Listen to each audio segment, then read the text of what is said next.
Yeah, the difference between porn and prostitution is a camera.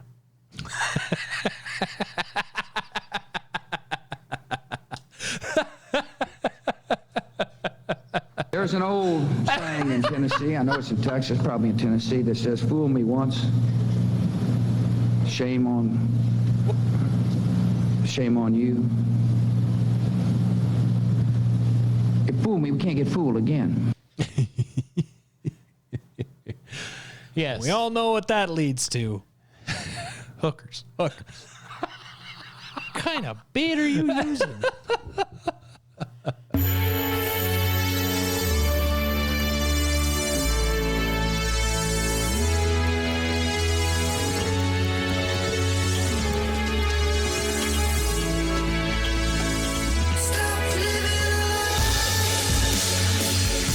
When things are wrong, I'll be by your side. Even when you want to cry. Stop it. Welcome. Welcome. To the Naked Apple. Thank you. We are gathered here today In mourning. inter the remains of our beloved country. Like a mighty phoenix, she will rise, crippled from the ashes. Allegedly. Allegedly. So I'm told. So I'm told. So the prophecies say. According to the prophecy. Apparently someone on TikTok just uploaded the, not TikTok, the X. Oh. Just uploaded the full Deadpool and Wolverine movie. Oh, really? See how long that's there. 17 hours so far. I don't know. They actually put Deadpool in the Marvel area at Disneyland, though, so. Well, it's because there's all the adults there anyway, so. Right. Spouting strange innuendos that the children don't get, but all the adults do. And they laugh and laugh. And they laugh. Well. Yeah, another uneventful week. Yep, absolutely nothing happened. The election's really boring because, it's the same candidates we had last week, so. They didn't change this time. Boring. Oh, that's good. Boring. That's good. And there was a Biden sighting. Allegedly. Allegedly. That Biden sighting was quickly overrun by genital sightings at the Olympics, but, Whatever. Whatever. It's fine. It's fine. But we must go to the Coliseum to view our entertainment. What are we to do if we have not bread and entertainment? I actually saw a thing on that was really interesting, talking about the origin of the Olympics and, because its origins are in Greece and whatever, and it was originally a form of worship for Zeus. No. And the guy's like, it hasn't changed. Look, Dionysus and his Hair. not so nice blue balls.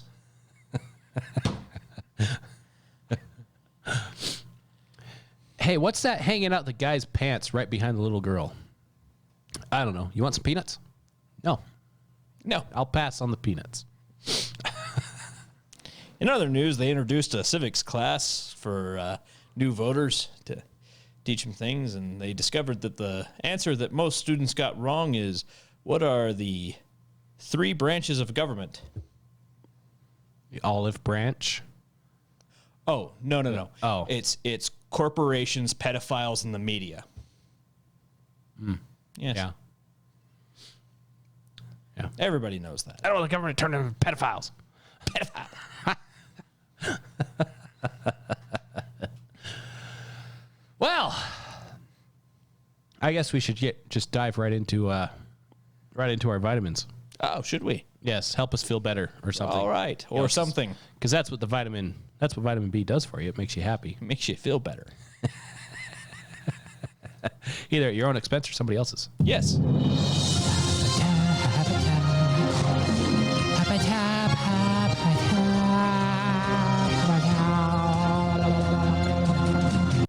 That is still the best stinger that has ever existed. Well, it is a bee flying around. Welcome to your vitamin B. Thank you.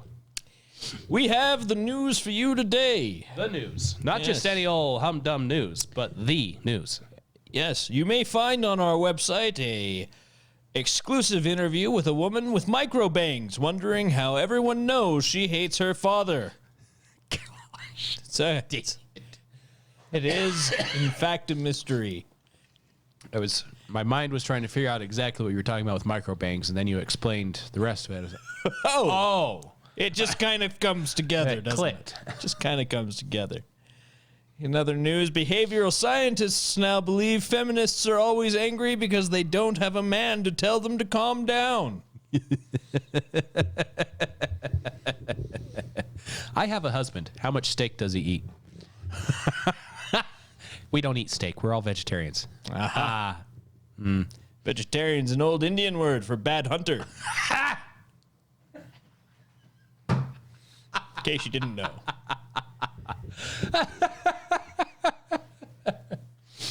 D-Day soldiers, blissfully unaware France will one day open Olympics with naked blue Smurf demon. You know what? Germany can have it. Germany can have it. Maybe we were wrong. Are we the baddies? It's terrible. It's terrible. Democrats condemn obviously manipulated audio of Kamala Harris where she sounds sober. She does not sound drunk enough in that audio. You made that up. Yep. Yes. You got me. Google search confirms Kamala Harris did not exist prior to July 22nd, 2024. And in completely unrelated news, CNN awarded Pulitzer for outstanding achievements in deleting old stories about Kamala Harris. If you want to know what's going on today, go ahead and look up the Bolshevik Revolution. Yes. There's nothing about it. As Kamala campaigns, nations starting to miss the clarity and coherence of Joe Biden. Well, you know. Yeah, and also on the Kamala front, Kamala admits she can't remember if she was in charge of border as she was pretty drunk these last 4 years. And honestly, it's all a little bit hazy. It's all a blur. Just a little bit hazy. I've been to the border. You haven't been to the border. And I haven't been to Europe. What's your point? That's literally an interview. Yes, That is literally how an interview went. correct. Americans just thankful that socialists rigging elections only happens in Venezuela. Oh, good. I'm glad it's contained to one locale. Yes, indeed. Back to the Olympics. Sodom and Gomorrah has been announced to host the 2028 Olympics. We are so back.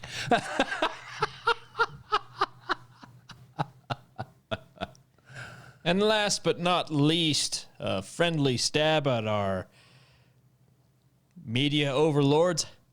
Media warns community notes may make it harder for them to lie. I can see how that'd be an issue. Yep, pretty much. Must be hard. And this has been your Vitamin B.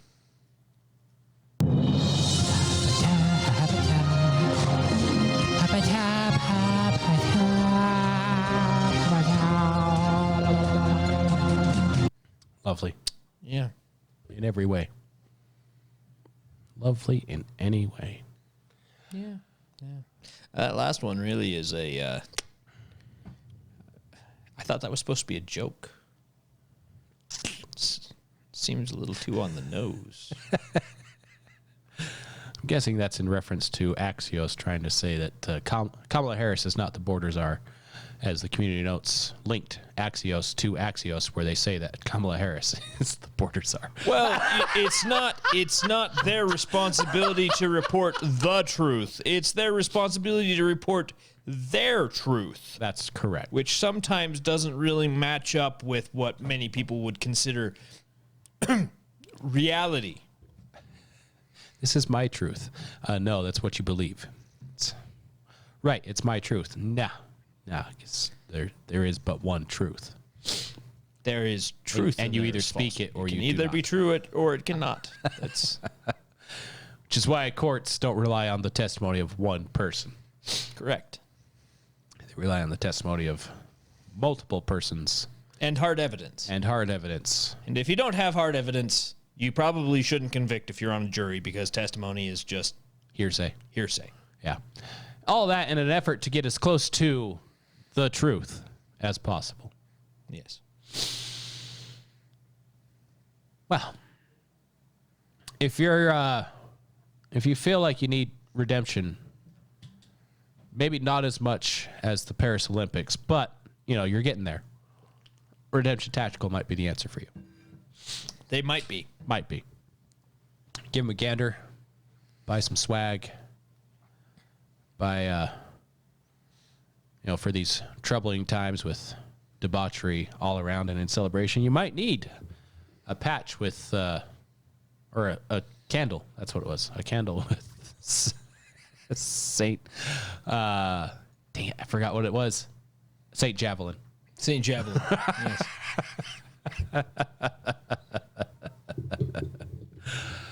Yes, Redemption Tactical, all your redemptive tactical needs in the link below. Now then, the hodgepodge of things that we have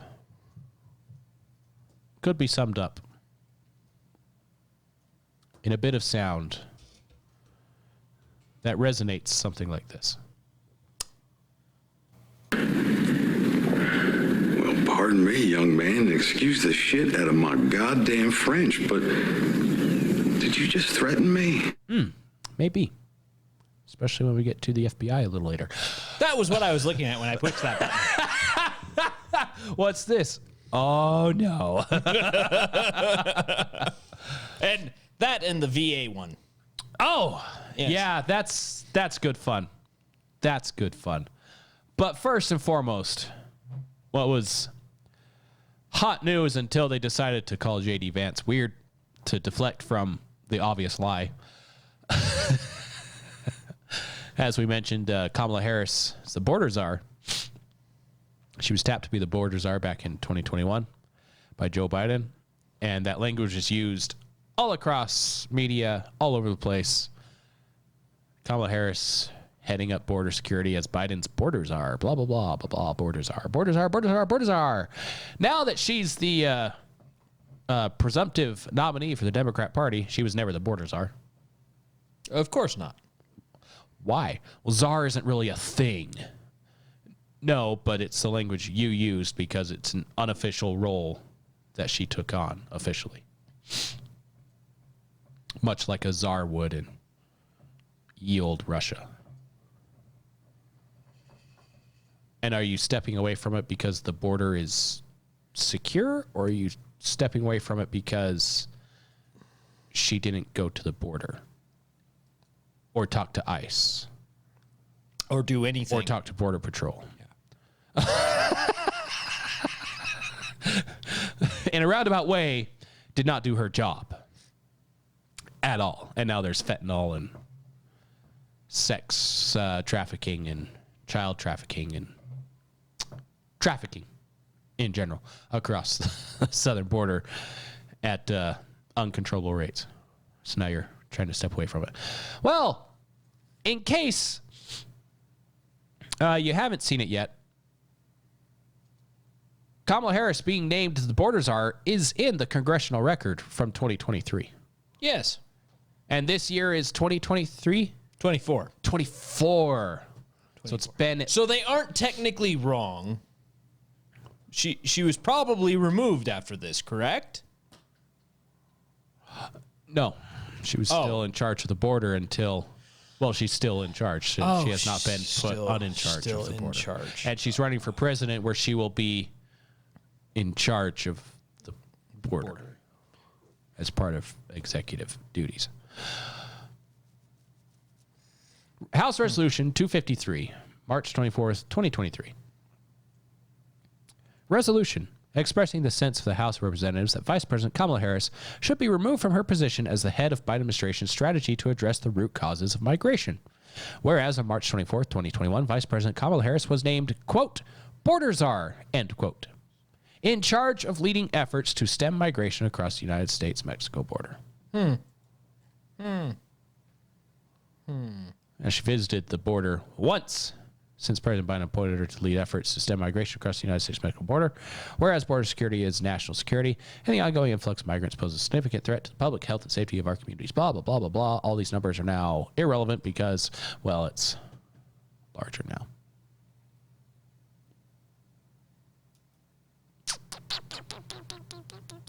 Yeah. So, over a year ago, 4.5 million migrants had illegally crossed our southern border. That we know of. Since January 2021. Mm-hmm. 14,700 pounds of illicit fentanyl. In fiscal year 2022. Just in 2022. Enough to kill... Let's see, how many zeros is that? That's 3 billion. That's 9 zeros, which would make that 3 billion people. That's only almost the population of the United States.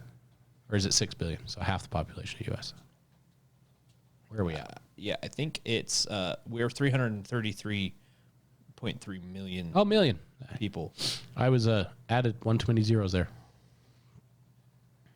The world population is 7.95 billion. So only almost half the population of the world.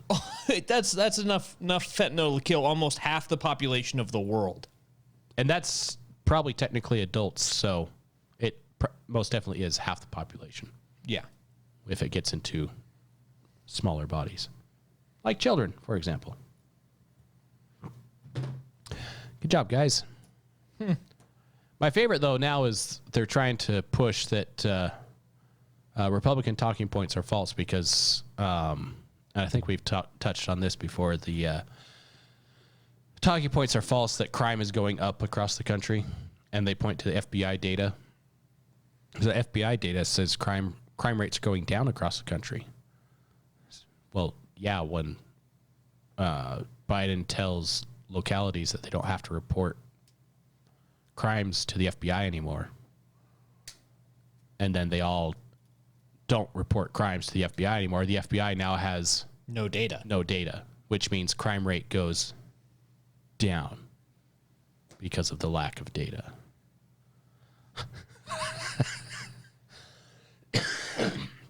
Our own Salt Lake City is one of the ones that decided to not report crime rates to the FBI.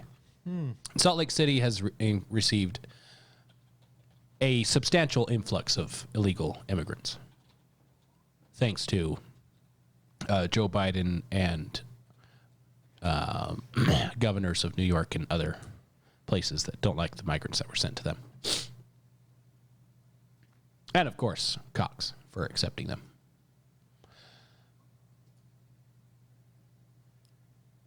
The VA.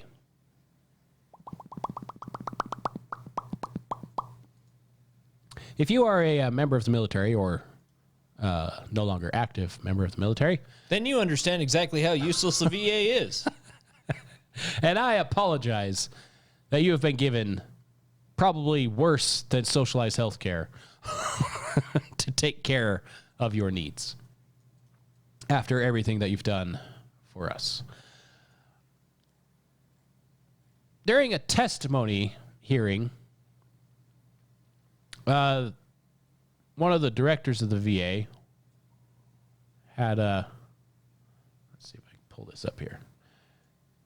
Had this to say with some questions.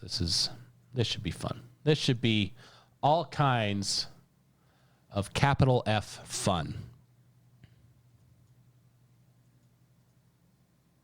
And go.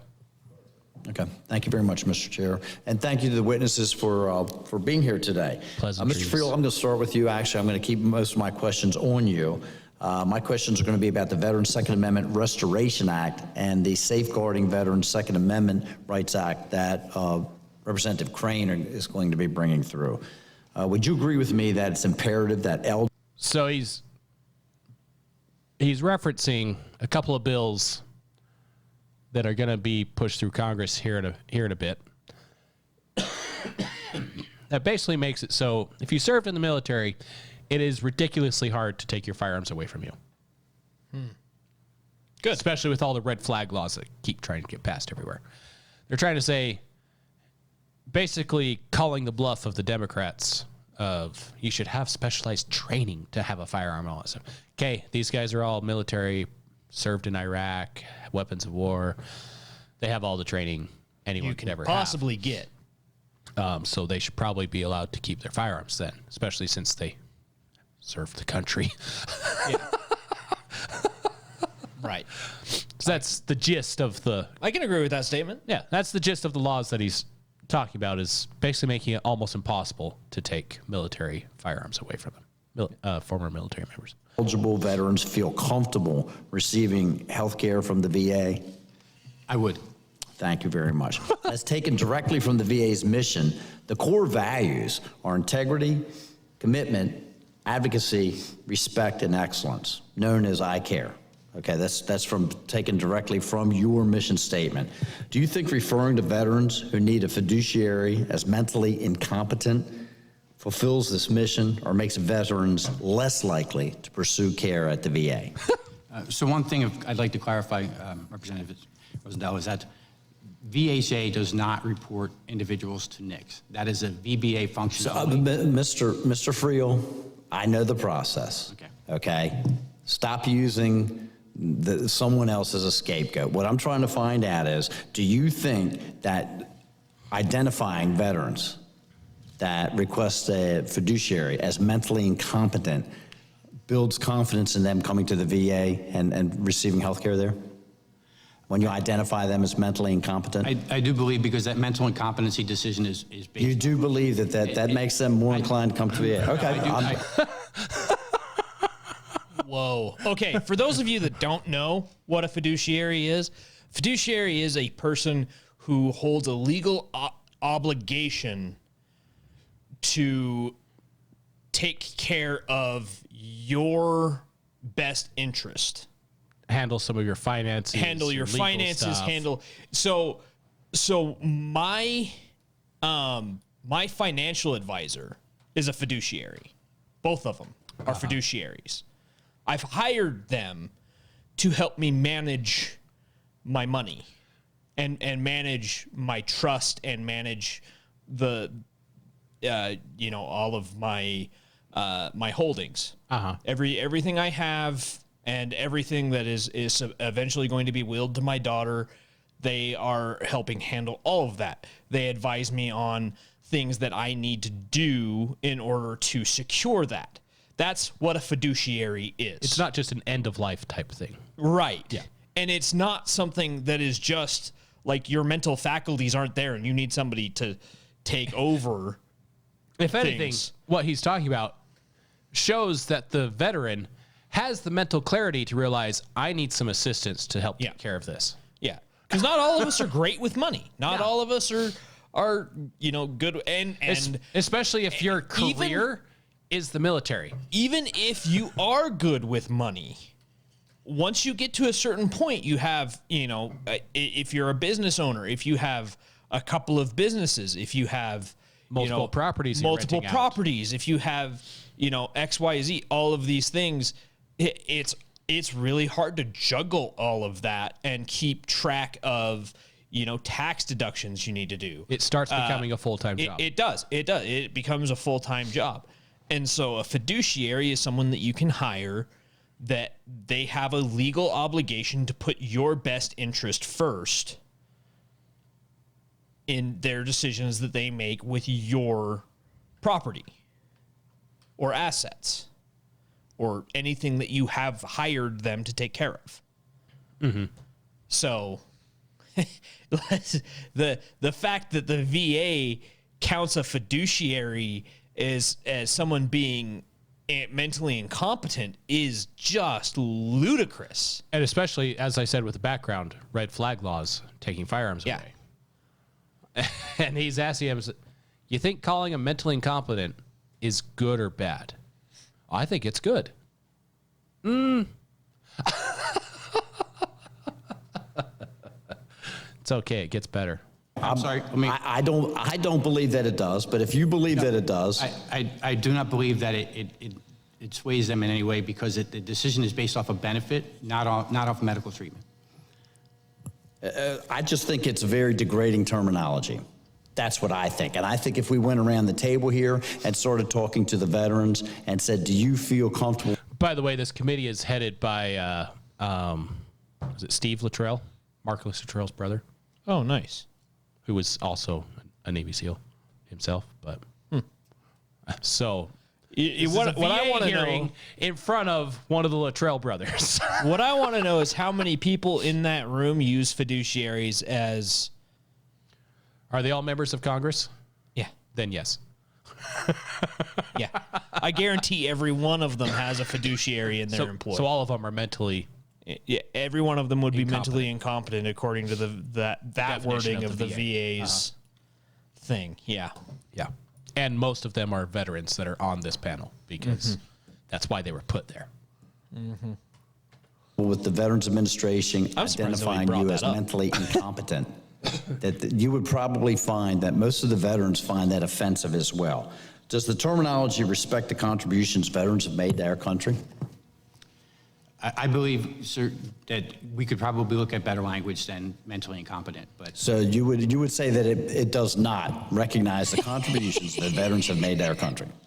I would say that's a bad comparison, sir, and that we're Now that looking you've at, called out the BS, I making that decision recognize. based off of what the fiduciary program is and what. All right, Mr. Field, are you concerned that veterans might be less willing to seek care at the VA knowing that it could result in them unfairly losing their Second Amendment rights? I am not. As I said before, it's seeking care is not what gets you into the fiduciary program. It's actually He went from, no, it's not an issue, to, okay, yeah, I see how it's an issue, to, oh, no, it's not an issue. I assume that what they're talking about here is a very specific type of fiduciary, one that would come in to help you make decisions about medical issues. Right, probably.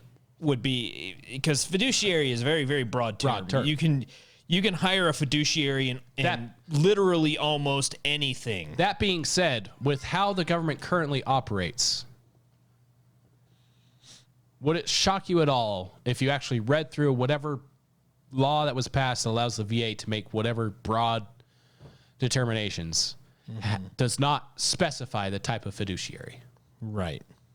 And so the VA just says fiduciary as a blanket term.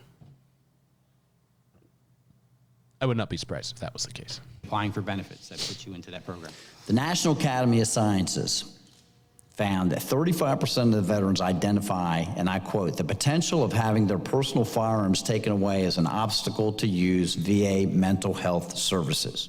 So if the VA won't acknowledge, and you will sit here and not acknowledge this or try to change that belief, that only leads us to believe that the VA is either trying to reduce the delivery of mental health care, because we have evidence that shows that it does reduce the confidence that veterans have in going and seeking this care. And if you won't acknowledge that, and if you want to change that, then that leads us to believe that you're either trying to reduce the amount of health care that's being delivered by the VA, or you're making this an attempt to seize firearms from the veterans. VA's testimony stated that if the Veterans Second Amendment Restoration Act is signed into law, and this is even more troubling, the VA could not comply because the VA states the Department of Justice, an executive branch agency, affirmed VA's interpretation of the Brady Act. So, excuse me? Hey, Congress has passed this new law. Okay, but the executive branch says, time out. Who writes the laws? That would be the legislature. The legislature. The legislature writes the laws. And who executes the laws? That would be the Executive branch. That's what the exec means. Huh. Execute the law. Execute. To Executive. enact and enforce Yes. the law. And the VA is saying, nah. Is it the VA's position that the VA will not comply with an act of Congress based on another agency's interpretation of the law? So the VA has always works to comply with all laws. We complied with the Brady Handgun Act when it was in fact the law. So again, is the VA's position, because based on the statement they could not comply with the Restoration Act, the Veterans Second Amendment Restoration Act, is it your position that you will not comply with an act of law passed by Congress? Yes, sir. I guess based off of what you have in testimony, yes, sir. Do you see all the faces behind him when he said yes, sir? the guy like directly behind him. So there's two guys directly behind him. There's a black guy and a white guy. I'm not, as I said before, it's seeking care is not what gets you into the fiduciary program. It's actually applying for benefits that puts you into that program. Yeah, National Academy of Sciences. Right about The that. VA's position that the VA will not comply with an act of Congress based on another agency's interpretation of the law? So the VA has always works to comply with all laws. We complied with the Brady Handgun Act when it was in fact the law. So again, is the VA's position, because based on the statement they could not comply with the Restoration Act, the Veterans Second Amendment Restoration Act, is it your position that you will not comply with an act of law passed by Congress? Yes, sir. I guess based off of what you have in testimony. The white guy like, Hold up. huh? And the black guy in the back had his eyes closed, but he was like, he like tilts his head like, did I wait, hear that right? did I hear that I'm right? dozing off, but hold on. It's like, wait a minute. That you would not comply? Yes, sir. Well, That guy is dumbfounded. He just said the entire agency won't follow the law? It's almost as if we need to just abolish everything that has initials. Yeah, if it could be summed up in a handful of letters, probably shouldn't be there. Yeah. I'm glad everybody hears that on the record, that the VA is going to refuse to comply with, regardless of what we actually pass. And this is something, this shouldn't just be Republicans are upset at this. This should be Democrats and Republicans are in uproar about this. Like, Yeah. hold on. Should be. Hold on. We in Congress passed the law, and you're not going to follow it? Now, this is, I only saw this because it was in one little blip of a thing of a podcast that I listened to. I haven't heard or seen it anywhere else, anywhere. So I had to pull it up because this is just astounding. Here, including questions that Representative Self was just asking in view of the Chevron Act being passed. Mr. Chair, I have just a couple more questions, but I think that Mr. Friel has incriminated himself and the VA that they're going to have complete disregard for what we're going to do anyway. So Mr. Friel, you're very well aware of how you just answered the congressman's question, correct? Sir, as I said, it's in our testimony that we would have trouble complying with that law. As I said, Mr. Friel, you're very well aware of how you answered the congressman's again, question. Latrell. yes, sir. You are aware of how you just answered that question, right? Mr. Ramirez, you ready? Thank you, Chairman. He's just like, so yeah, that was part of that. And there's a few other So highlights. it's treason then. Right. Oh, so you don't want to be okay? That's thank you, I guess. Yeah. I mean, what is the definition of treason? Where's that line?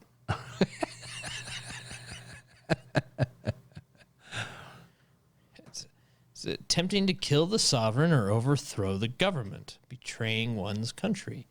That would be, I mean, I would consider neglecting the laws passed by the legislature of your country an attempt to overthrow it.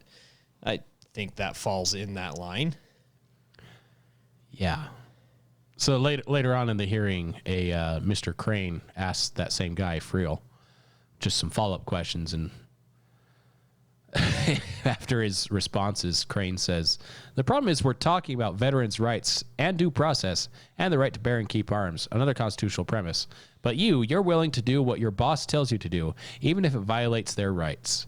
You should do some soul searching, sir. You really should. Yeah,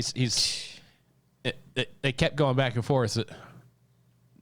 Did you take an oath to uphold and defend the Constitution of the United States? Yes. So when someone tells you to violate that, you're going to violate it because he's your boss? Well, yeah. Tell me you have no moral compass without telling me you don't have a moral compass. Yeah, seriously. Dude, that's just wow. Just wow. Just wow.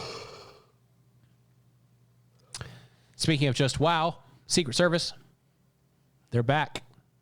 Oh, They're still here. Good. They're still trying to point fingers anywhere and everywhere. Well, they've got to keep it secret. So, yeah. So ABC did an interview with the local police SWAT team, to which they actually did good job asking questions, interviewing, and they revealed that, Secret Service didn't talk to us at all. They didn't come to the meeting beforehand. They didn't talk to us on the radios. They didn't talk. They did decide to talk to us after shots were fired. Then they started communicating.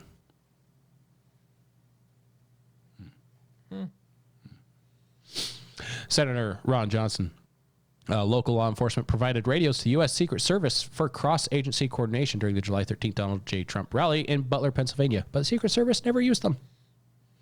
Johnson also disclosed that counter-sniper teams acquired would-be assassin Thomas Matthews Crooks and their rifle scopes only after Crooks fired on former President Trump at 6:11 p.m. They didn't see him at all. Well, the roof, as we've seen, is so sloped you can't see anything on it. We also have it confirmed that the radios that local law enforcement gave Secret Service sniper teams were never used by the Secret Service. The communication problems before and during Trump's appearance at the Butler Farm Show Incorporated Fairgrounds had fatal consequences. So again, all of the communication was channeled. The sniper and the SWAT teams were on different communication channels than the patrol officers, different communication channels from Secret Service, all funneled through a central communication system, which obviously delayed things and allowed this tragedy to happen. Well, Secret Service doesn't allow anyone to be on their... Okay, yeah, sure. You have a special channel for the Secret Service. Great. Everyone else shouldn't also be on different channels. All right, everyone synchronize your watches. Make sure yours is 5 minutes fast. Make sure yours is 3 minutes slow. And we'll meet back up at 7 o'clock sharp. 7 a.m. or 7 p.m.? Yes.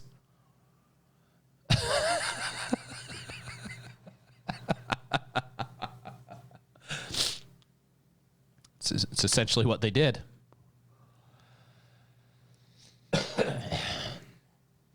And then there's the pictures that police took of the guy from that second story window. The second story of that building, I should say. Before the shooting started. So they knew he was there. Senator Chuck Grassley of Iowa released text messages between a local counter sniper and his colleagues given to Grassley by the counter sniper, indicating that police were aware of Crooks' presence as a suspicious person at 4:26 p.m., some 44 minutes earlier than originally reported. He fired the first shots at 6:10, 6:11 p.m. That's when the first shots were fired. So almost 2 hours ahead of time. Police were aware of how suspicious he was acting. Wow. First published in the New York Times, July 28th, the text from a counter sniper leaving after his duty shift indicated that he saw Crooks sitting at a picnic table. The officer said Crooks saw him come out of the two-story building just behind Building 6, where Crooks later launched his rifle assault, a text said. He knows you guys are up there, one text read. Investigators from the Permanent Subcommittee on Investigations have gotten most of the information so far from local law enforcement, Johnson said. The subcommittee contacted 7 local and state law enforcement agencies asking for materials related to the assassination attempt. We want detailed timeline. We need all of their communications, both the written emails, texts, but also we need voice recordings of any verbal communications. This is probably a good time to bring up that the now former director of Secret Service was using her personal phone to send private communications, potentially to the White House, via messaging app that deletes messages on its own. Oh, yeah. Which one? Because most of them do it now. Does it matter at this point which one it was? Well, who knows? Because, I mean, if it's good enough that they can't recover it, I would like to download it myself, actually. Fair. Yeah, aside from that being illegal in multiple ways. Not for you, but for her. Ah. I was going to say. Uh-huh. I mean, it's only illegal if you get caught, so...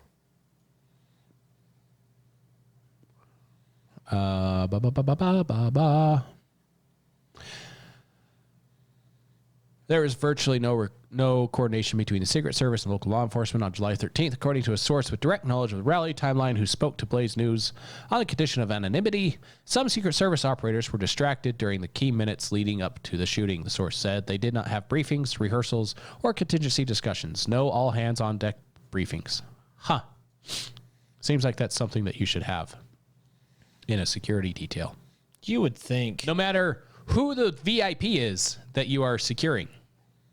Seems like that's something that should just standard procedure.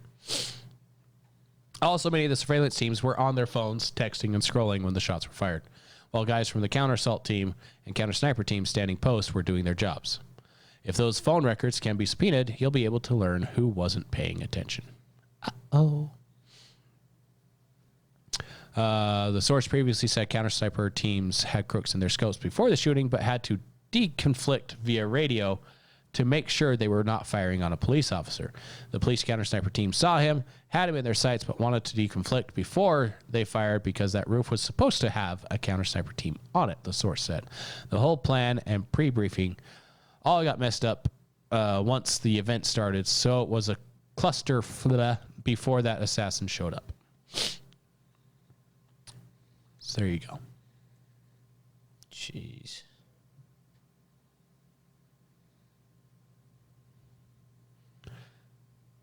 Yeah, and then that anonymous tip was confirmed with the ABC News interview where they're like, there's supposed to be someone there, but nah. And a whistleblower also to Senator Hawley. Yeah.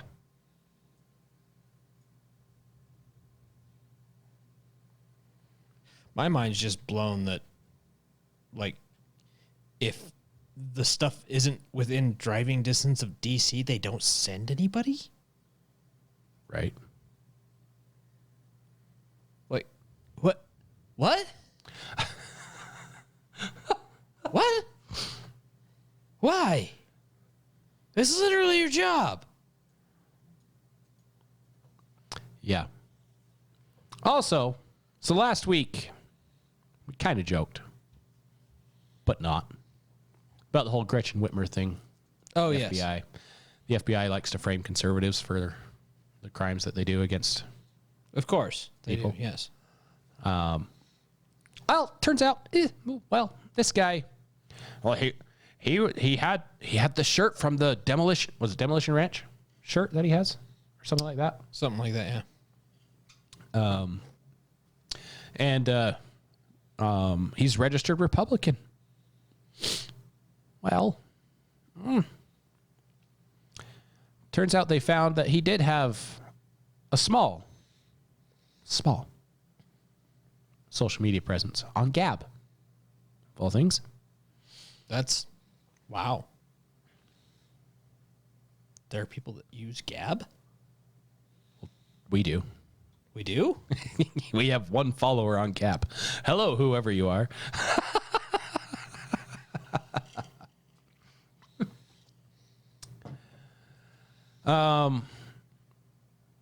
Yeah, and in there, the guy that's supposedly him has all kinds of Biden support posts.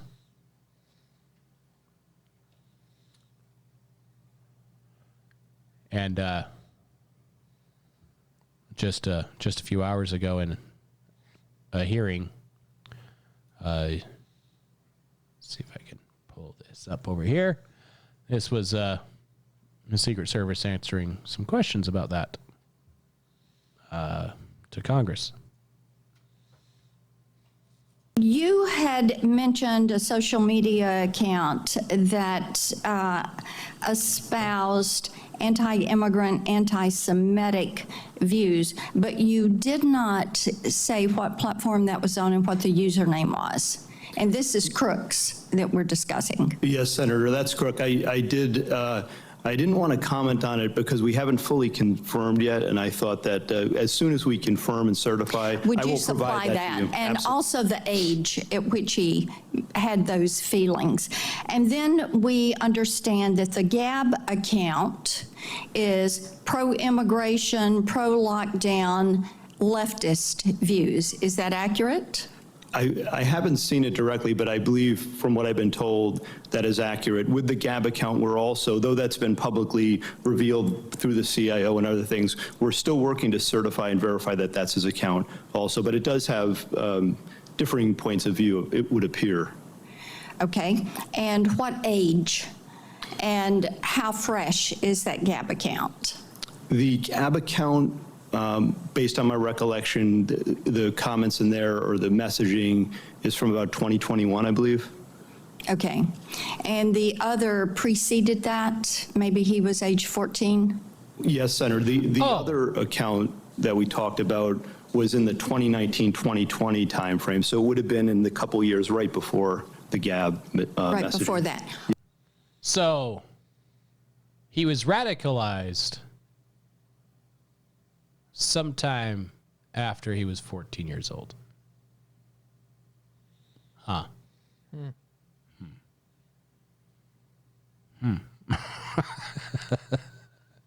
Good thing the FBI, CIA, and all those other agencies have absolutely no record of grooming troubled people into doing things that they want them to do. No record at all.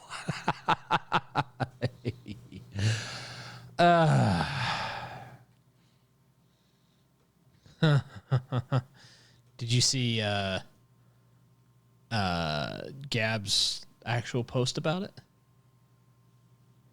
From Andrew Torba? Yeah. Not the full thing, no. He posted the emergency disclosure request that the FBI sent him over it. Oh, he did? Yeah. Where is it? Da-da-da-da-da.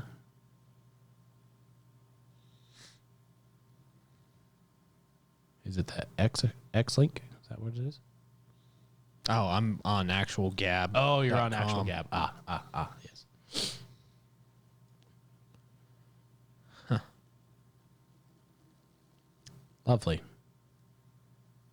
So I guess so his post is the FBI is claiming that the Trump shooter, Thomas Matthew Crooks, had an unspecified social media account in 2019-2020 when he was 14, 15 years old that posted anti-immigrant and anti-Semitic content. This is not consistent with Gab's understanding of the shooter's motives. Based on an emergency disclosure request we received from the FBI last week for the Gab account, Epic Microwave, which based on the content of that EDR, the FBI appeared to think belonged to Thomas Crooks.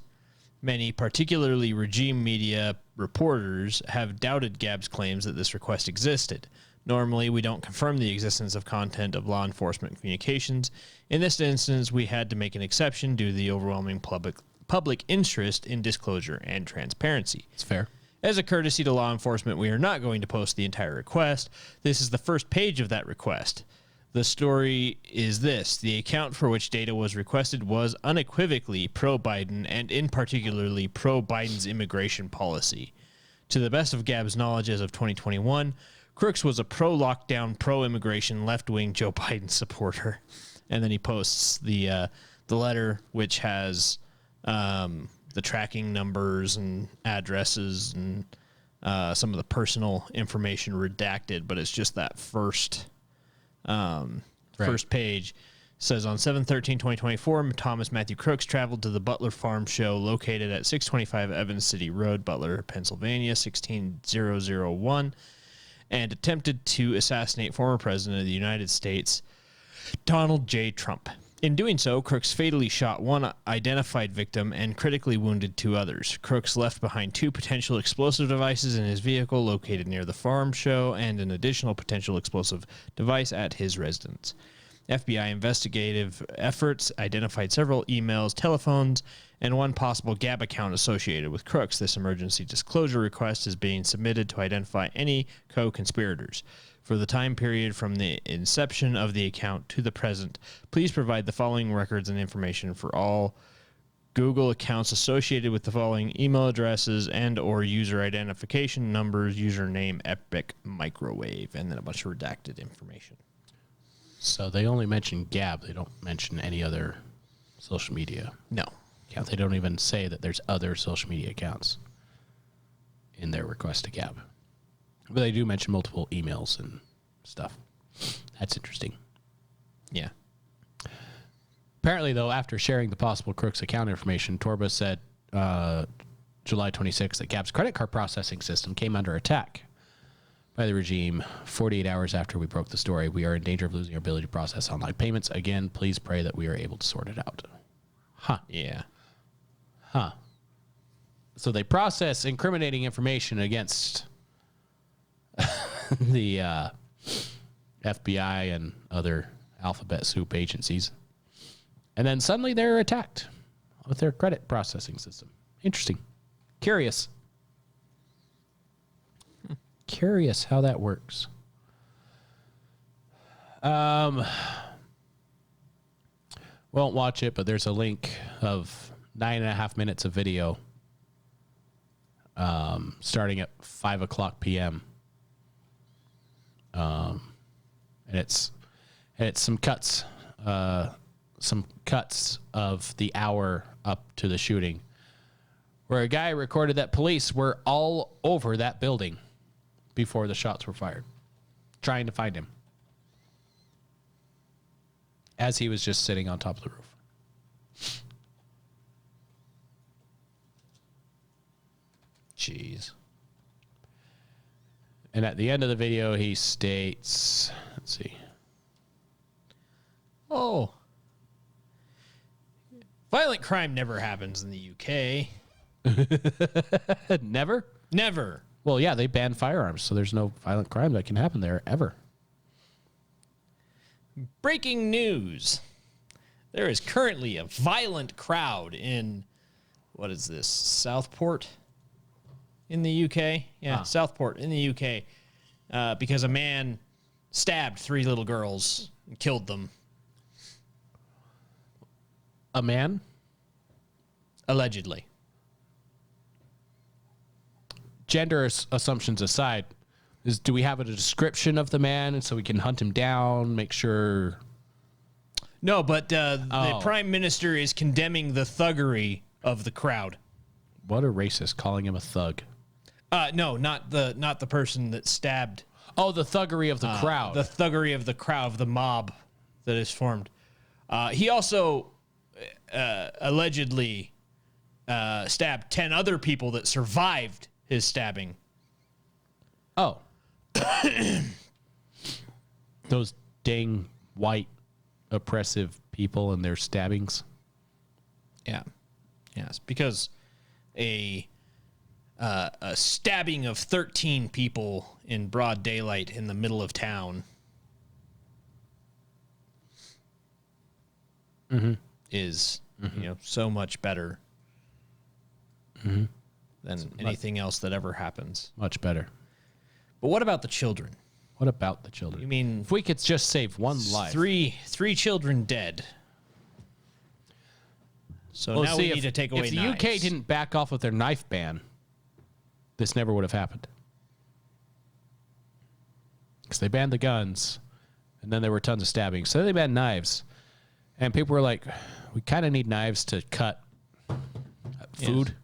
Yeah, well, and now they need to ban bricks because that's what the people were throwing at the police officers. Oh. So it was people in support of the stabber. No. Oh. Interesting. Who wants to visit Europe?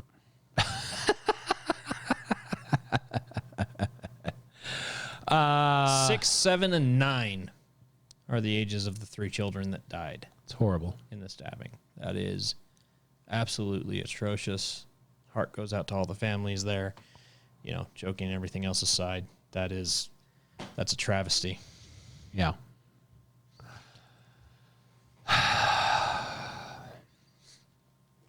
Anyway, continue on your more serious note. Your more serious note. Less serious note? Whatever. We stumbled across a guy on the Twitterverse. Yes. Tony Saruga. Yes. He's a tech guy. Yes. He's partners in a company that basically watches your phone. Yeah. All of your data. Contracted with the CIA and the NSA. And the DOD. And the DIA. And the NGA. Yes. NRO. And the FBI. FBI. And the... and the ABC. And the XYZ. Oh, wait. Probably the ATF. Most likely. In this post, this is a roller coaster of a ride. Just the post, let alone going through the comments where he spills more of behind the scenes stuff. My partners and I have been lifetime data scientists. We own the digital ID of every mobile device computer in the U.S. and have indexed and archived every IP address in the world. Okay. I know who you are. U.S. In the world and in our extensive experience in big and deep data, including geo-tracking and geolocation, makes our dozens of data companies the top authority for providing data to corporations, law enforcement, and U.S. government agencies like the CIA, NSA, blah, blah, blah, blah, as well as Interpol and foreign intelligence organizations. There are a number of videos documenting these ghost buses, as well as a number of mostly nondescript DOJ vans that dropped off ninja-wearing individuals that appear in other videos to have breached the Capitol, cutting fencing, removing barricades, opening doors, and other nefarious behaviors. Now, he did this post in response to the Hamas holes that were destroying Washington, D.C. and other things, while Joe Biden was talking about how he's definitely handing over the reins to Kamala. Speaking of which, this post was from back before that. This was November 15th of 2023. Yes. Yeah, so this was last year he made this post. This came up because of this. Yeah. That's how we stumbled across it. That's how we stumbled across it. It came to my attention in regards to all of that. Yes. We also tracked the infamous J6 pipe bomber. Oh. From one of these vans. Later, we eventually tracked them to a Virginia metro station where a perfect capture of their vehicle license plate was made. Excuse me? The FBI has all of this information. Shortly after they were alerted, however, AT&T mysteriously accidentally corrupted that and only that particular cell phone user's data. Oopsie poopsie. Additionally, their mobile device was used hundreds of times before and after J6 accessing key card required DOJ, FBI parking garages and buildings.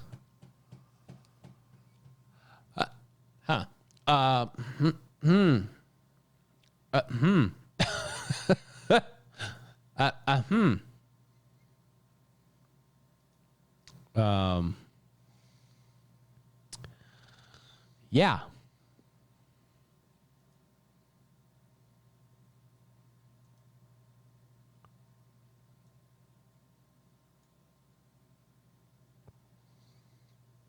Yeah. Huh. And then you scroll through the comments and you see he's got pictures tracking the buses in question.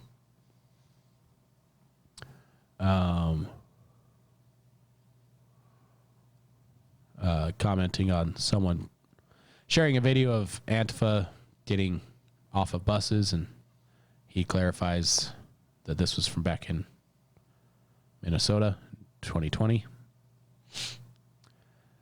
And he says FBI has always been totally evil and corrupt, doing the bidding of the administrative state and intelligence community. 9/11 is just one example. The Las Vegas massacre, yet another. While not every mass shooter can be connected to a handful of FBI special agents, and a new and improved MK Ultra mind control program started by the CIA and perfected by the DoD, they have come into direct contact with dozens of mass shooters. Why?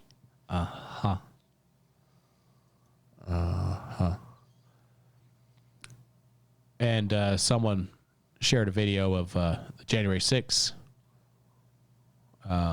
undercover police posing as Antifa on January 6th at the Capitol. Talking about getting the spray, make sure you do this, that, and the other. And he's sure to crop out, here's the dude's badge number.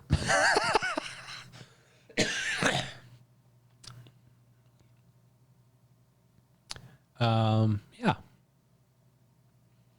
My favorite, though.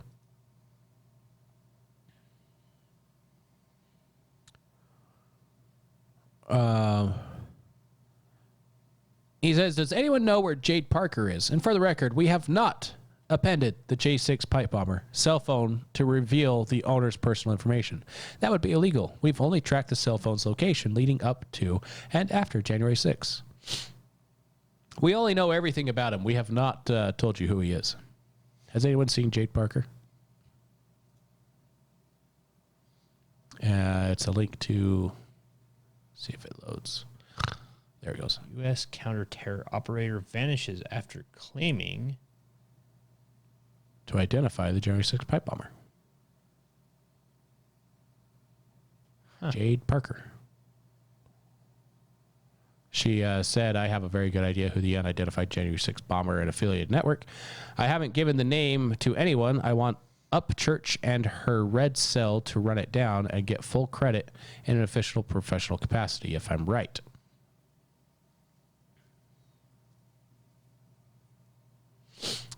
Yeah. And she disappeared shortly after.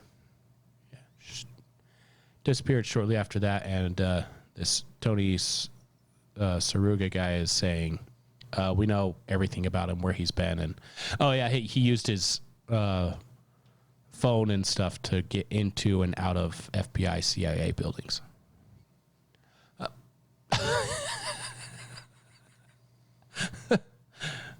And Trump's would-be assassin, there was a phone that was tracked to his house and to the FBI. That's right.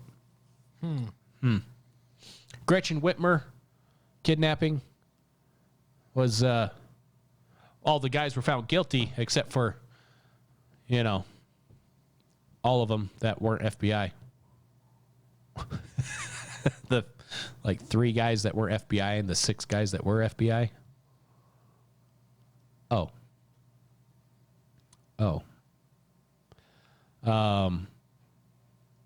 But I did see something else with this guy. I don't know if I'll be able to find it again real quick, but he did point out that with the Hamas holes and Joe Biden speaking, he pointed out that a lot of the cell phones that were tracked to there were also at Kamala Harris's rally. And a lot of the phones that were tracked between the two are tracked to children of congressional members of Congress. So, you know, it's fine. It's fine. It's totally fine. It's just, you know, secret combinations and other things. Yeah, nothing important.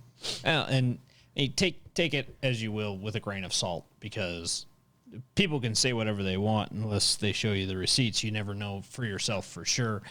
And something like this, he can't legally show us the receipts on Twitter. So, but his account, the receipts that he does show, is verified as belonging to him, and he is verified as the owner of several data companies. So, and like I said, that he does show like pictures of the buses in question that he's talking about, and yes, he does show a few of the receipts as much as he can there. So, like I said, take it as you will. It only fits. It only fits everything. Yeah. Now, last week, how do we get onto this Moses and genocide thing? Okay. Oh, that's right. There's the Salt Lake Tribune opinion thing about love or something. Right? Donald Trump. God is love. Oh, and yes. He wouldn't allow someone to die and Donald Trump live, blah, blah, blah, blah, blah, garbage. To which we pointed out that love isn't just sunshine and rainbows. Love is hard and harsh, and sometimes love is God telling the Israelites to kill every man, woman, child, anything that lives and breathes in the Valley of Canaan. Kill it all. Sometimes that's love. That's not love. God is love, and God said, kill them all. But why? Why did God tell them to do that? Because at that point, wasn't it all after the flood, so he couldn't just, couldn't flood them out. Flood them out. Yeah. Kind of promised to not do that anymore.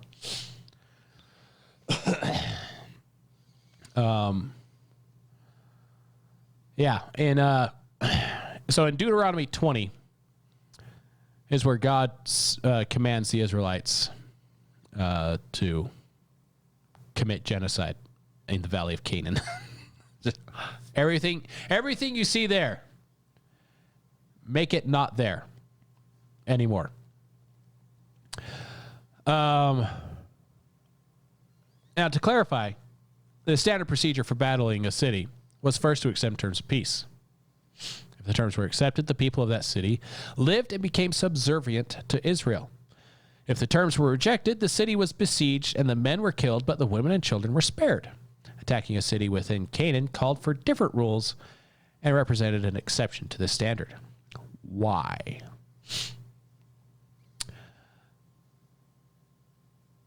Here's what the scriptures say. To judge the Canaanites for their abominations, the Canaanites were a brutal and wicked culture that frequently engaged in incredibly decadent behavior. Leviticus 18 provides a list of sins that Israel was to avoid at all costs. See if any of these sound like they're any kind of trending mainstream. Incest, child sacrifice, homosexuality, and bestiality. All these sins were practiced by the people of Canaan. This is from Leviticus. This is how the nations that I am going to drive out before you became defiled.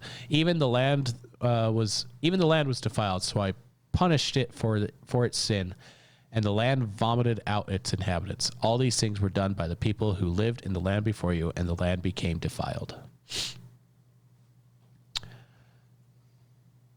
In ordering the destruction of the Canaanites, God enacted a form of corporate capital punishment on a people that had been deserving of God's punishment for some time. Now remember, God says, vengeance is whose? Vengeance is mine, saith the Lord. Mine. God had given, well, yeah, the vengeance is his. Why'd the Israelites have to? Because they were the form of his vengeance. That's how that works. Sometimes it's pillars of salt. Sometimes it's floods. Sometimes it's empowering people that will listen to him to completely wipe out the evil that is before them, physically and spiritually. God had given the Canaanite people over 400 years to repent. Genesis 15. Then came Judgment Day. God could have used any means to destroy the Canaanites, but he chose to use the Israelites as the instrument of judgment. This method not only rid the world of an evil and deeply depraved society, but also provided a ready-made home for God's chosen people, the Hebrews.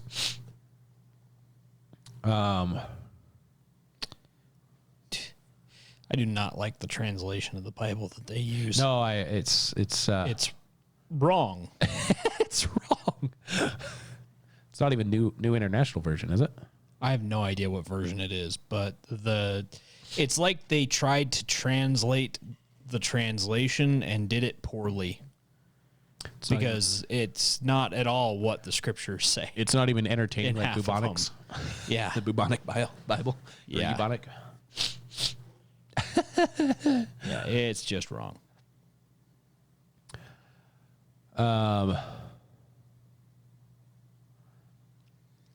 So, to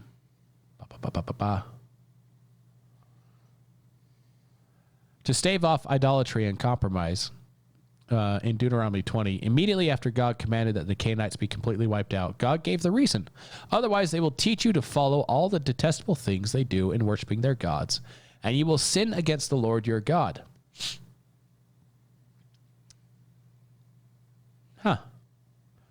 So if you leave them there, they'll teach you how to do what they do. Now, little did I know that when I made this comment that, we'd be watching the Canaanite gods' practices come to fruition on the world stage at Paris for the Olympics. That wasn't Canaanite gods. It was Greek gods. Yeah. Yeah, it's the same gods. It's just different names. No, because it was the Greek god of theater. Yes. And also the Greek god of orgies. Dionysus? Was he the Greek god of theater? I didn't think he was the Greek god of theater. I thought he was the Greek god of wine and debauchery and madness. And theater. Was he? I think so.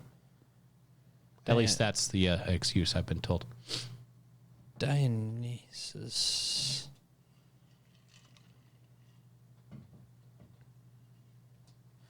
God of celebration, God of wine, God of vegetation, God of orchards and fruit, fertility, festivity, insanity, ritual madness, religious ecstasy, and theater. Yep. He is a Greek god of theater. That is the last thing on the list, it's but interesting it is that they point out the last thing on the list. Yeah. Fertility, festivity, insanity, ritual madness, religious ecstasy. Okay. So there you go. That's why. I forgot the theater was in the list. Completely forgot about that. I just thought it was interesting. Like I said, mostly because it's a footnote on his. If you read the legends of Dionysus, it is about the wine and the madness and the debauchery and the parties and the orgies. Mm-hmm. And sometimes he did it on stage.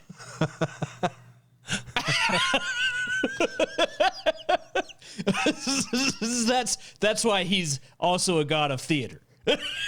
Sometimes he did it on stage. Right. Wow. Yeah, the difference between porn and prostitution is a camera.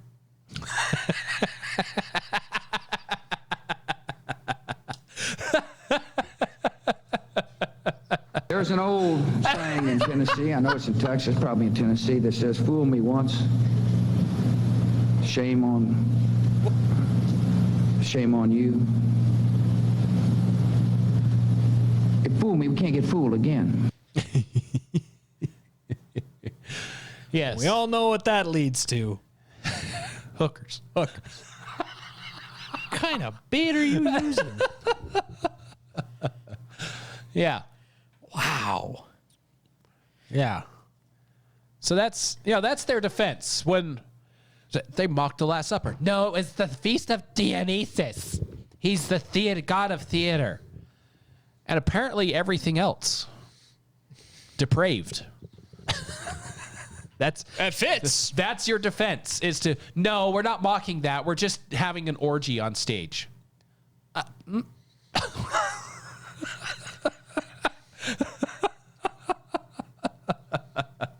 Your Honor, I'd like to request an objection due to the witness incriminating themselves.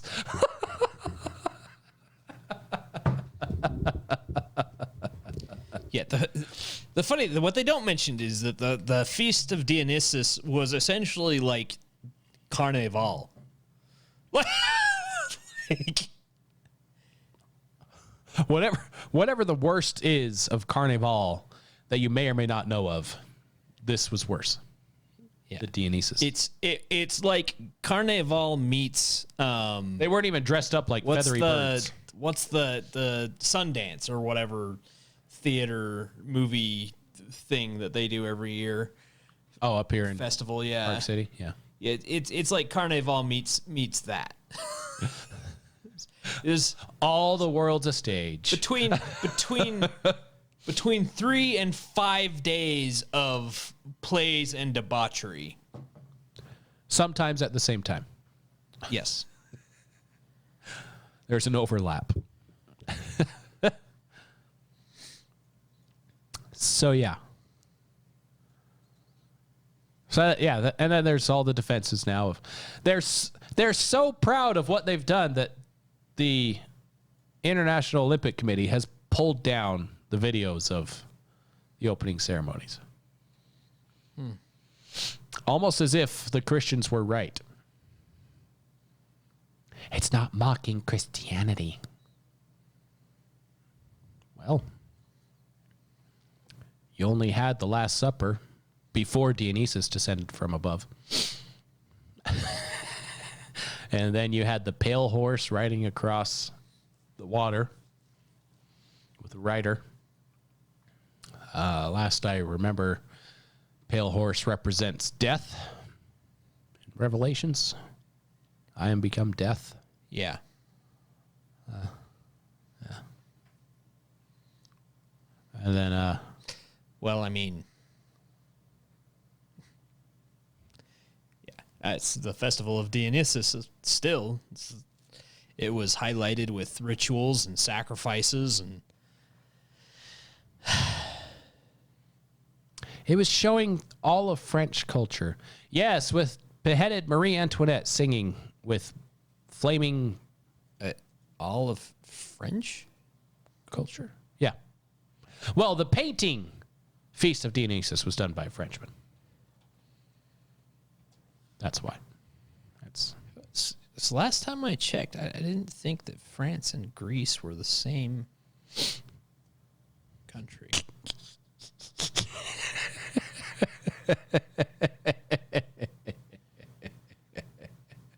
They're not? I don't think so. Probably a translation issue. France, Greece, they're so close. They're on the same continent. Yeah. Yeah. And then the golden calf at the head of the ceremonies, it's a nice touch. It wasn't a golden calf. It was representing this. Okay, why didn't they give that information to any of the announcers to let people know what it is that they're looking at? Because if you were so gratiated to watch the debauchery, when it cut to some of the stuff, you could tell the announcers were very shocked at what they had to start describing because it was not in their show prep at all. Surprise! There's a bearded man in suggestive lingerie dancing around while water is falling on him. Oh, and he's going to dance provocatively around a young girl that's probably about 10. And that same young girl is going to be standing in front of a guy that's got his nuts hanging out of his shorts. At the definitely not recreation of the Last Supper.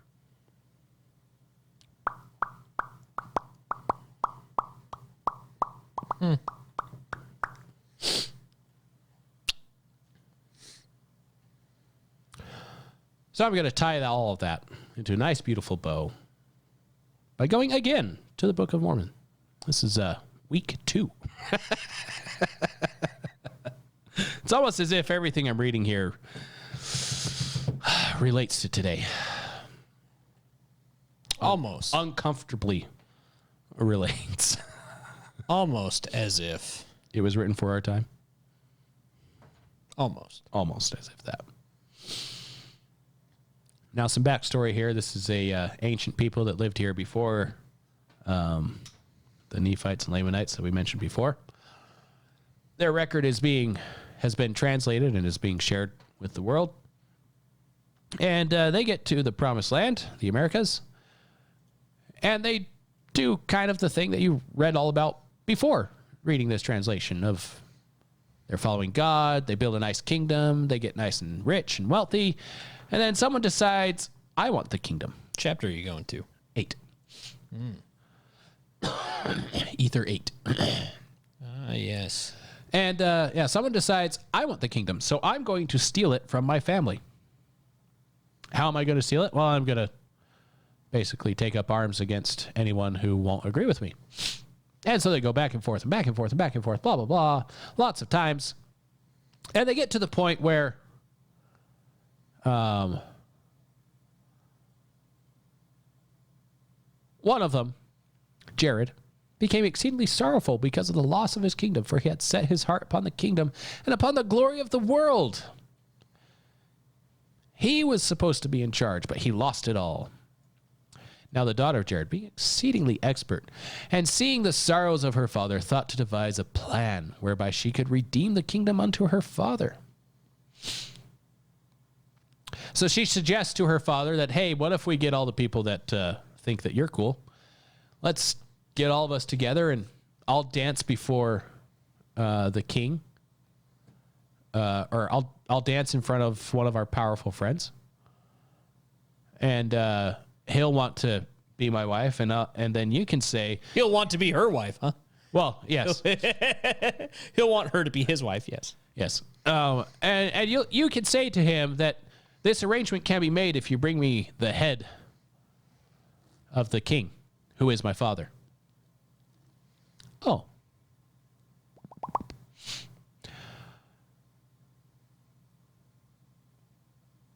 Now, when this event happened,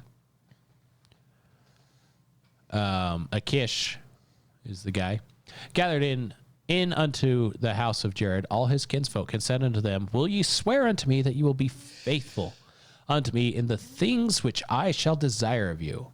And it came to pass that they all swear unto him by the God of heaven, and also by the heavens, and also by the earth, and by their heads, that whoso should vary from the assistance which Achish desired should lose his head, and whoso should divulge whatsoever thing Achish made known unto them, the same should lose his life. So they don't even know what it is that he's going to ask them for. I need a favor from you. I can't tell you what it is. I can't tell you where we're going, but we're going to hurt some people. Okay, everyone here is going to swear that if we don't do this, we'll kill each other. We can never speak of it again. It's basically what it was. And it came to pass that thus they did agree with Achish, and Achish did administer unto them the oaths which were given by them of old, who also sought power, which have been handed down even from Cain, who was a murderer from the beginning. Huh. Well, how did it get handed down by Cain? Isn't that what the flood was supposed to fix? The flood fixed all that. Allegedly. So it's just righteous people left after the flood. How did all these secret combinations, secret oaths, secret ceremonies, how did they come to be? Almost as if they're demonic. Yes, you can find the Greek god, what's his name? We just talked about. Dionysus. His name is very similar to some of the old gods you read about in the Bible that were well before the time of the Greeks.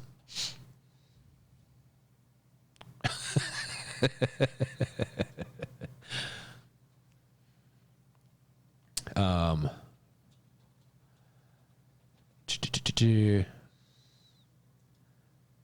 did I leave off? And it came to pass they formed a secret combination, even as they of old, which combination is most abominable and wicked above all in the sight of God. So we just read about Genesis, Exodus, Leviticus, God saying the Canaanites are the most abominable things on this earth right now, and I am sending you in to wipe them out. Over here we have, in a completely separate part of the world and at a completely different time, a group of people getting together, creating a secret combination that is the most abominable and wicked above all in the sight of God. Did I give you enough time to find the any of the old gods? Oh. No. Let me see.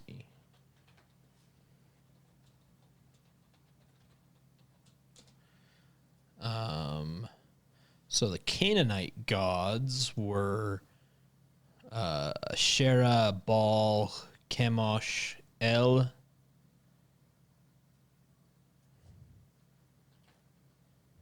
Anat, Baal Berith,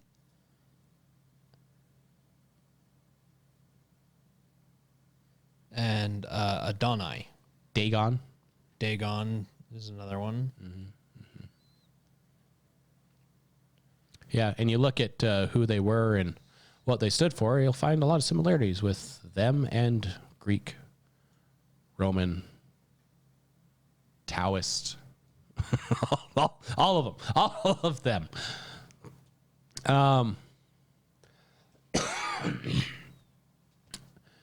Yeah, in Ether, he carries on. For the Lord worketh not in secret combinations, neither doth he will that men should shed blood, but in all things hath forbidden it from the beginning of man. And now I, Moroni, do not write the manner of their oaths and combinations, for it hath been made known unto me that they are had among all people, and they are had among the Lamanites. And they have caused the destruction of this people of whom I am now speaking, and also the destruction of the people of Nephi.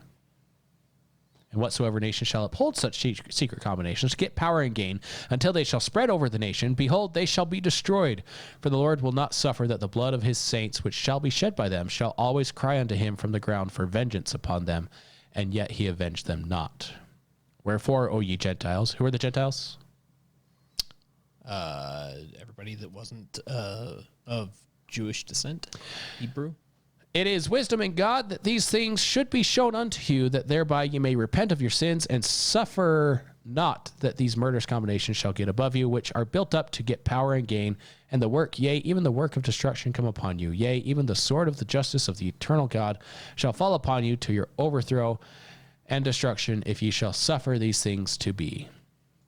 Wherefore, Lord commandeth you, when ye shall see these things come among you, that ye shall awake to a sense of your awful situation because of this secret combination, which shall be among you, or woe be unto it, because of the blood of them who have been slain. For they cry from the dust for vengeance upon it, and also upon those who built it up. For it cometh to pass, whoso buildeth it up seeketh to overthrow the freedom of all lands, nations, and countries, and it bringeth to pass the destruction of all people. For it is built up by the devil, who is the father of all lies, even the same liar who beguiled our first parents, yea, even that same liar who hath caused man to commit murder from the beginning, who hath hardened the hearts of man, that they have murdered the prophets, and stoned them, and cast them out from the beginning. Wherefore I, Moroni, am commanded to write these things, that evil may be done away, that the time may come that Satan may have no power among the hearts of the children of men.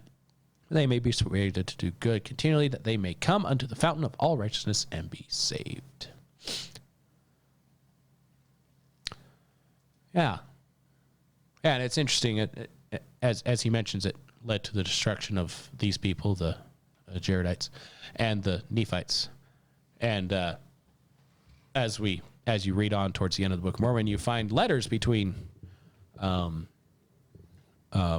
and his son Moroni, where Mormon lays out that the Nephites have gone to practicing basically child sacrifice. Yeah. Among other horrendous, terrible things. And they were completely wiped out. The Israelites also practiced child sacrifice at one point, at which point they were scattered and lost. Mm-hmm. The Canaanites were practicing child sacrifice and were destroyed. Among other things. Among other things, were destroyed. So only every time a people adopt debauchery and child sacrifice as commonplace and okay in society, they are destroyed. Only every time. Only every time.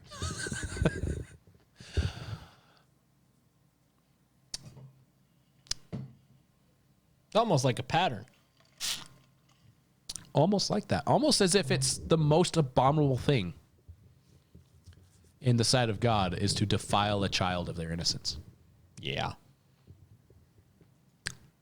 Make millstones great again. Indeed.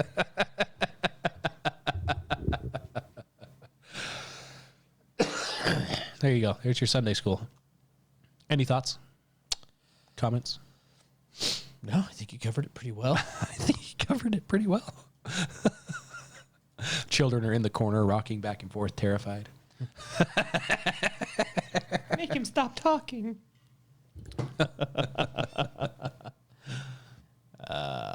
Seriously, though. Gosh dang pop-up stupid Windows. There we go. Yeah. Yeah, I thought that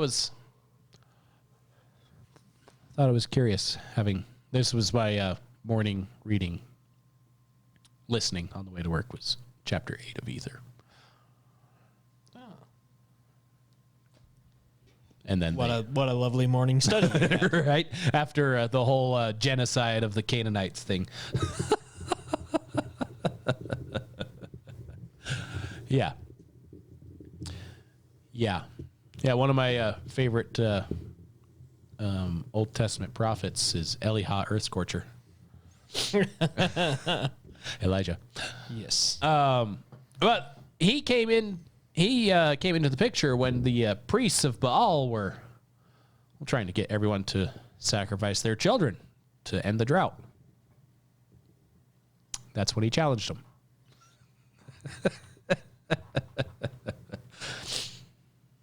As he should. Yeah.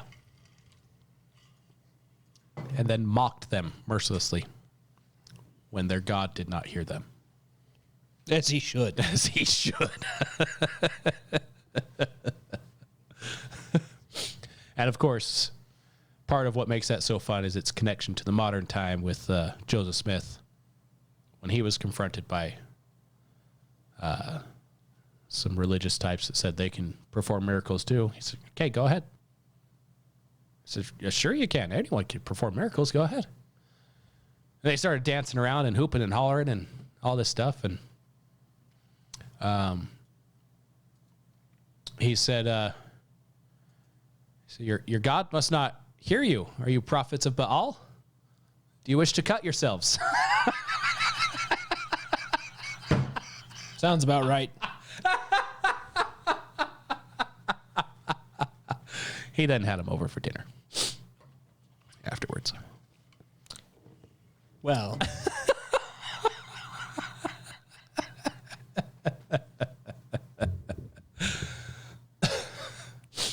What a time to be alive. What a time indeed. Where you imagine being a new follower? You come over here from England or whatever, and your first interaction with Joseph Smith is watching him mock people that say they're religious and calls them prophets of Baal.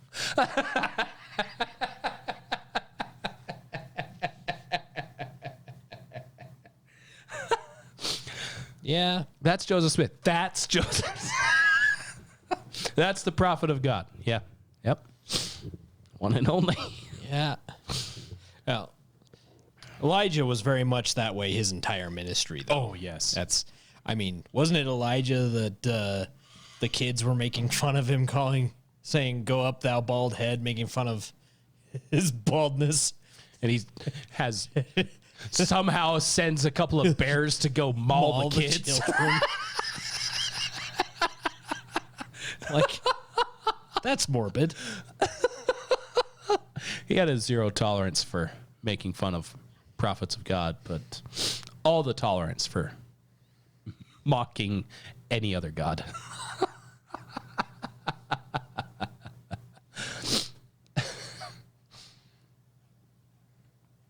Note to self, do not call a prophet bald. Yeah. And even, was it 32 kids? Is that what it's 30 and 2? 30 and 2. Yeah, there was like a mob of them. And my guess is that they were not just like yelling at him, but like trying to harm him in some way. Maybe even trying to scalp him since they were calling him bald. Yeah. I don't know. It's just...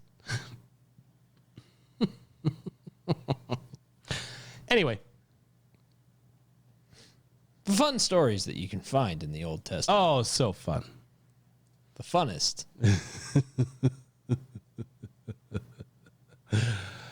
The funnest of the fun. Weird, even. Weird stories. Yes. They're all great in their own way.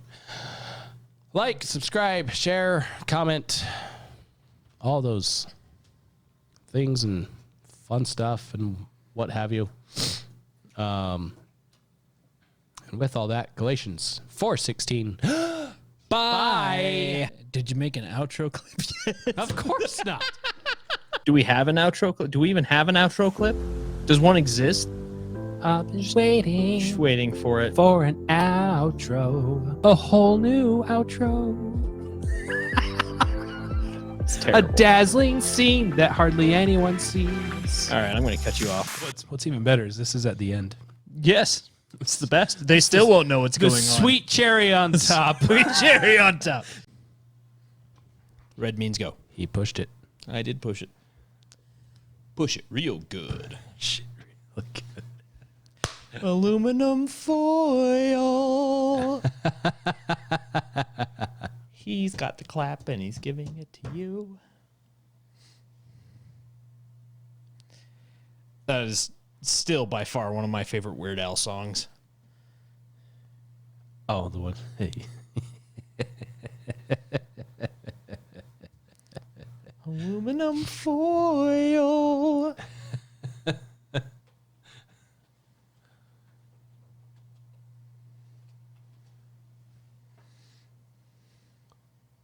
Boink. Boink, boink, boink. You know it's going to be a good episode when you start off with govtrack.us to read the text of a bill.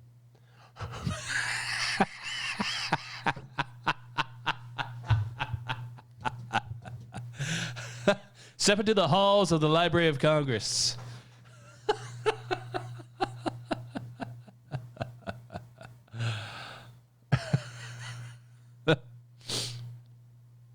Yeah, it's going to be good. Good in the hood.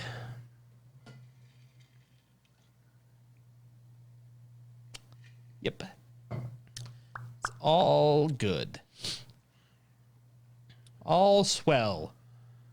All swell that ends swell. Swalwell? Wait, what? Mr. Moral Superiority who sleeps with Chinese spies. Lecturing us on who is and is not a weird person. among other things. Well, there you go. Donald Trump is morally unfit to be president, said the man that slept with a Chinese spy. And is somehow still a member of Congress. Somehow. Not kicked off of the securities, whatever they are, commission. Yeah. Yeah. Don't know how that could possibly go wrong.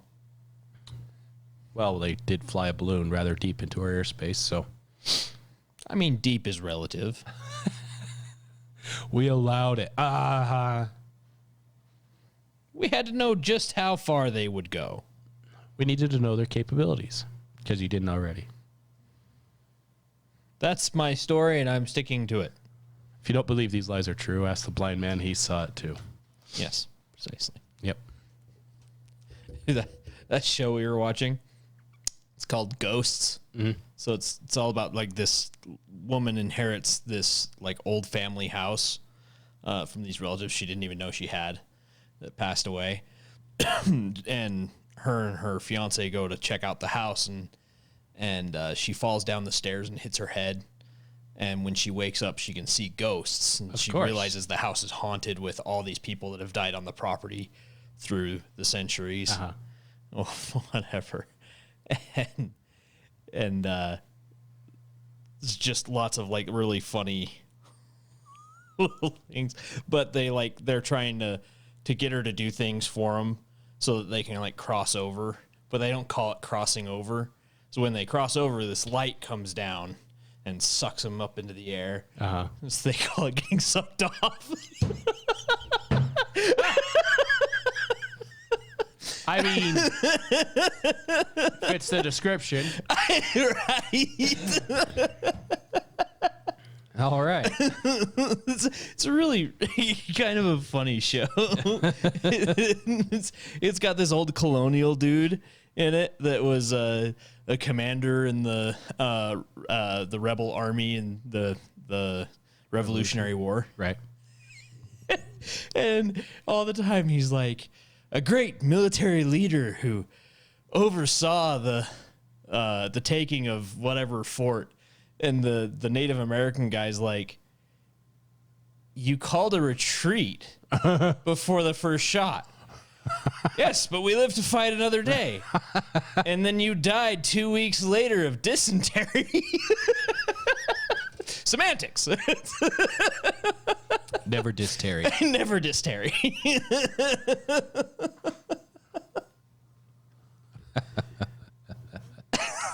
That's fantastic. Yeah, it's a pretty fun little show. I might stumble upon that and watch it. You might. I'm only a few episodes in, but so far it's worth it. There's a Viking who got abandoned by his crewmates and was wandering through a field and got struck by lightning because he was wearing a metal helmet. So they find his bones, and he asks them to give him a Viking funeral. So they take their canoe and put his bones in the canoe and push it out on the lake by their house and light it on fire, and the cops show up. Right as he's about to cross over, the cops are like, "You need to put that out." So he doesn't get to cross over. I think it would have been funnier to have him actually cross over. They put it out and he comes back because it's not a proper Viking funeral. It has to go out on its own. Still funny. Yeah. Still funny. I'll take it. Still pretty funny. Yeah. So, anyway. Shall we? Shall we? We shall. Shall. Shalling.